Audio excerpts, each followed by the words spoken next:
What's up, everybody? It is Chris, and today I wanted to talk a little bit about precious metals and meeting your savings goals.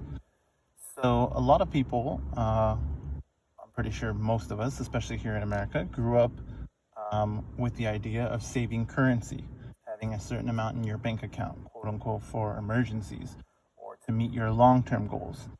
And that's great, that's a novel goal, but a lot of the great things about it are also the downsides of trying to do that. So if you're saving money in a bank account, you will find that it's very easy for quote unquote emergencies to come up. Things where you need to use that money, things where you need to spend on something, um, that you may quote unquote need. And so it makes saving very difficult because you can easily transition that money to go out on an expense. Now, if you were using, let's say, precious metals in something like that, you can do the exact same thing. Again, precious metals, they do fluctuate in value, so there is that risk. The price can change and you could lose value. It's part of something inherent in buying a physical asset. Same thing on the other side. The price could appreciate, so it could even help you even more. But you have to take the good with the bad if you go with something like this. Now, the difference between saving with something like this, so for example, this bar recently was around $3,000 for this bar. This one is actually the Royal Canadian Mint bar. Let's see that. Oh, don't want to scratch it. Let's try that. Nice looking bar, one of my favorites. But something like this, $3,000.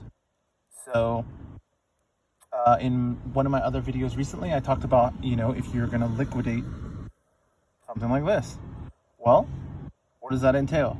You go into a coin shop, you go into a place where they buy gold or silver. You have to be careful though, because you don't want to get ripped off. But you literally walk in, boom, they hand you cash. Simple, easy transaction, in and out, no problem. So as far as liquidity, yeah, I guess the store has to be open, so that could be an issue. You never know what could happen. But it's not that hard. And, in normal circumstances, pretty easy to liquidate.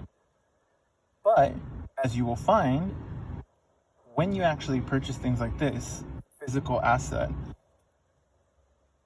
those little things that you think you really need, having to sell these type of items, anything like this, is going to give you the moment of pause, the moment to think, do I really need that?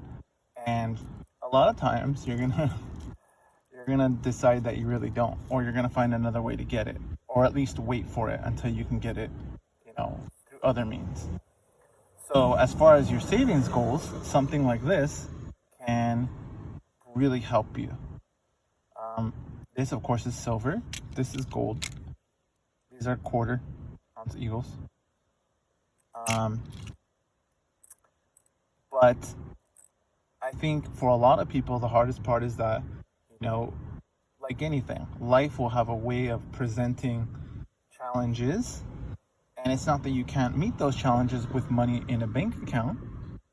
It's just that it's much easier for you to decide that you need to deal with something immediately if you have the money readily available. If you have to liquidate anything like this, you're going to see that you don't want to. And I really think that can help you with your savings goals. So, again, just to talk about really quickly what's here, these are quarter-ounce maples. This is a quarter-ounce gold maple, quarter-ounce of gold. 4 of these are about $2,000 if you sold them. To buy them, you're looking at, for 4 of them, maybe $2,100, $2,200, somewhere in there. These are the 1/10 ounce, so 10 of these make an ounce of gold. These are the 1/10 ounce maples. The smaller you go, the more of a premium they have on them. So if you have a nice chunk of money, you might want to take the dive and get a little bit more, a bigger coin or a bigger bar. These are the Philharmonics. Just got these. And this is an example of a bar. You can buy 1 ounce bars. This is 10 grams. But you will see, if you decide to go this route, that you really don't need those things that you think you need. And if you open, let's say, your safe or your hiding spot or wherever, safe deposit box, wherever you keep your assets, if you open it one day and it's just glistening with all of your actual money, because this is money, not currency, I think it's going to be a lot easier for you to hit those savings goals. So just an alternative strategy to think about, and just to give you some perspective on how simple things like this, stacking gold and silver, is not just for collecting coins or collecting precious metals. It can also help you towards your other goals. Once you understand how everything works, once you're comfortable with the risks associated, it can make all the difference in you hitting those big numbers in your accounts and whatever it is, whatever else you want to do, even paying off debt. If, whatever it is that, helps you achieve what you want to do, these type of things can be a part of it. So that's it for today. Unboxing should be coming soon.